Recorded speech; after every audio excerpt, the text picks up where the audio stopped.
What is up, ladies and gentlemen? Cjthecheesedj here, and we are back with another dino builds. And as you guys can tell, today we're taking a look at the dire wolves. Now, these guys are really incredible. Ever since they received that TLC patch, they've been really useful and stuff. So let's just let's quickly go over their abilities before we get into what builds we've got for you guys. Alrighty, so some of the abilities that the direwolf has is obviously the ability to hunt in a pack. Now you can currently see here all these direwolves have +3 underneath their names.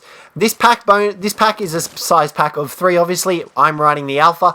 The maximum you can go up to on this is +4. So you can potentially have another direwolf in the pack with you, and that will actually increase your damage. Now, for each member of the pack, each direwolf receives a 5% damage bonus for every other member, which is pretty good. Now, obviously, the pack leader doesn't receive this, and he receives a much higher thing. Now, this means that the alpha is able to initialize the Howl ability. Now, this Howl ability does a lot of things for the direwolf. The main one is that it actually increases the damage of all members in the pack by 50%. Now, you'll see that shortly when we attack this Bronto. These guys will be shredded from the direwolves. Now, these guys are incredibly powerful when hunting in packs, and I would definitely recommend only hunting with direwolves while being in a pack. While in a pack, they can easily shred the highest of enemies. You can see this poor Bronto here. He's getting absolutely shredded from our direwolf pack. And you just saw their other ability that they have. When a wounded dino or creature or player comes up wounded, you'll actually see their health thing. Now, we're trying to do it without killing everything. So you should see here, before this stego dies, there we go. You saw there was an orange first aid sign, I guess you could call it, and then a white one. The orange pretty much means they're below 50% health, and then the white means they're deceased. Now, in between that, there is also a darker orange, which you just saw there, and then it goes to red, and then white. Red means severely injured, darker orange means under 25% of health, and then the lighter orange means under 50% of health. There you go, you can see there, you just saw the different levels of it, including the yellow one as well. Now, on top of this, they also have one final ability, and that is the ability to sniff out buried dinosaurs, such as Reaper Kings, Purlovias, Explorer Notes even, if they are in the nearby area. Now, you can currently see we don't have anything like that, except we do. Now, you have to be in a certain radius for it to work, but once it does work, you'll actually see that there's like a little spy goggles, I guess you could call them. I'm not sure what to call them. We do have a Purlovia hidden around here somewhere. I probably should have remembered where I stuck it better. We're going to have to find this Purlovia first. There it is there. You can see the Purlovia hidden up here. This practically tells you that there is hidden dinosaur in here. Now, whether or not you can bring it out, I'm not 100% sure. Not with the direwolf. You can, however, get a flamethrower or a rocket launcher or grenades and blow up the dinosaur to get it out of there. That allows you to get whatever loot it's protecting. Alrighty, now that we've covered their abilities, let's go over some builds. Alrighty, so the first build that we're going to showcase to you guys is obviously the pack leader build. Now, this build here, okay, give me 2 secs, we're not putting the right amount of XP in, here we go. Now, this build here is mainly built around powering up your head direwolf to be the leader of the pack and to make him the strongest and just wreck the face of absolutely everything and everyone. Now, for this build, you will want to pump up a bit of health. Probably take these pack leaders up to about 5k because they will be dealing most of the damage. Now, you do also have to remember that the rest of your pack will be taking damage as well, so you will most likely need to pump a bit of health into them as well. Now, I'd also recommend pumping a few points into stamina, just taking it up to at least 2,000 because, well, then you don't have to worry too much about stopping for stamina while running or attacking. Now, this next one is a little bit debatable. You probably want to put a few points into weight, depending on what gear you're carrying. Otherwise, it will slow down your direwolf immensely. I'd probably take it up to at least 400 weight, just to be on the safe side of things. Once you've done all that, then definitely just pump the rest of it straight up into melee damage. This will ensure that you're dealing the most amount of damage with your direwolf, and you'll just survive and cream anything and everything that gets in your way. Now, we're just going to find a potential test dummy to test our new damage out. Here we go. We've got a Parasaur down here. Now, we were hitting 140, I believe, with the pack boost. We are now hitting 153 without the pack boost, without the rest of our pack, and we are shredding through it. Now, the good thing about this, like I said, is that you do have a decent amount of health. Because direwolves don't have the ability to wear any armor or saddles, you are a little bit of a disadvantage because of that. However, that is why you pump up the health a little bit, just to make sure that you can actually withstand some attacks from whatever you're trying to kill. Now, while being mate boosted and with the rest of the pack, you can see there we now deal 176 damage. In comparison to the rest of our pack, we're still hitting hard. Now, the good thing about this is that we still haven't actually initiated the Howl ability yet as well, which will also increase our damage over by 50%. Now, if we come down here and test it out on probably this Parasaur, wait for the rest of our pack to catch up. There we go. They're all here. Do a little bit of a howl. Get everyone excited. There we go. They're all set. They're all ready to go. And that is a pretty cool looking Pteranodon. You can see there, 265 damage we are dealing per bite with our pack Alpha. That is an insane amount of damage for a creature so small.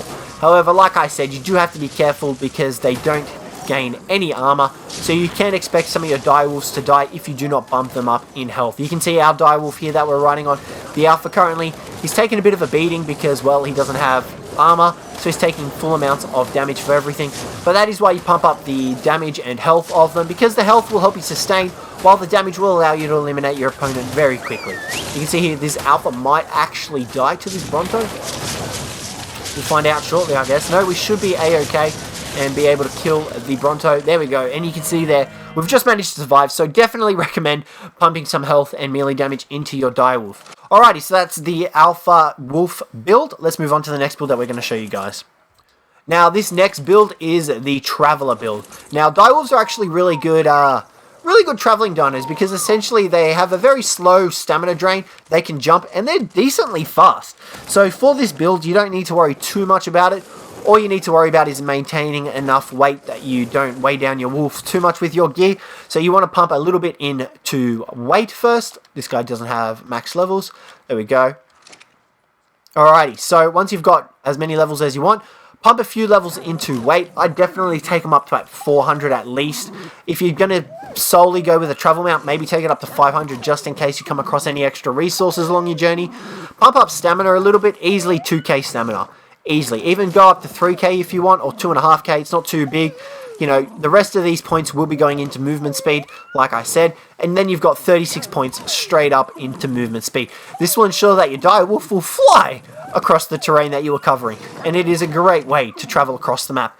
These guys are really friendly, and if you're a really big fan of, you know, dogs and wolves and stuff, definitely tame yourself up a direwolf and just run around the map with them. Look how fast these guys are. They're obviously not on par with like Gallimimuses and all the other fast dinos on ARK, but these guys can definitely put up a bit of a run. As well as that, they have the ability to jump, like I said. They do take a little bit more reduced fall damage than their saber-tooth counterparts, and they can easily hold their own in a fight. And if you have a whole pack of direwolves powered up, well then you're set and ready to go. So this is the Traveler build, guys. Nothing really to it, just stamina, movement speed, and a little bit of weight. Let's move on to the next and final build. Now, this next build I like to call the Sniffer Dog build. This build is mainly if you want to run around the map or, you know, outside enemy bases looking for anything dangerous that can potentially be hiding valuable loot underground, such as a Polovia, a Reaper King, anything like that. Now, you can see there they have the ability to sniff these out. For this particular build, you want to invest a few points into specific things. This build I came up with myself, I really like it. So pretty much what you need to do for this build is pump up health. Health and movement speed are going to be your main factors here. The reason for health is because if you don't pump up health and you come across enemy resistance, they are going to shred through your direwolf like no tomorrow because they have low health and no armor gain. So that is something you definitely need to consider. Now, the next stat that you want to pump up is weight, because if these guys have valuable resources buried with them, well, then you need a bit of weight to carry it. I'd take it up to at least 500, maybe even 550, 600 if you're feeling lucky. Now, this final stat, I definitely recommend putting into movement speed because you will want to be able to get away from whoever or whatever you are getting the resources from. Now, for example, You saw there that we found a hidden dinosaur. This is a Purlovia. Now I'm pretty sure the way to bring him out is through explosives or flamethrowers, flame dealing ammo or damage. So what we're going to do here is we're going to bring out this Purlovia and we're going to kill it with our direwolf. There we go there. You can see we now have our grenades out. Now another really good thing about the direwolf that we haven't actually mentioned is that you have the ability to use weapons on its back as well. Now we should see this Purlovia coming out. There it is there. It's finally out. And now we can kill it and gain whatever loot it has on it and take it with us. Now, like I said, you want to have a decent amount of movement speed and a decent amount of weight to carry whatever resources that this creature is carrying. There you go. You can see there we've got element and some broodmother trophies. Now, once you've done that, you pretty much just want to make your getaway and get away from there as fast as possible. This will ensure that the enemy tribe won't be able to come after you and you'll be able to get away with your newfound resources or items real quick.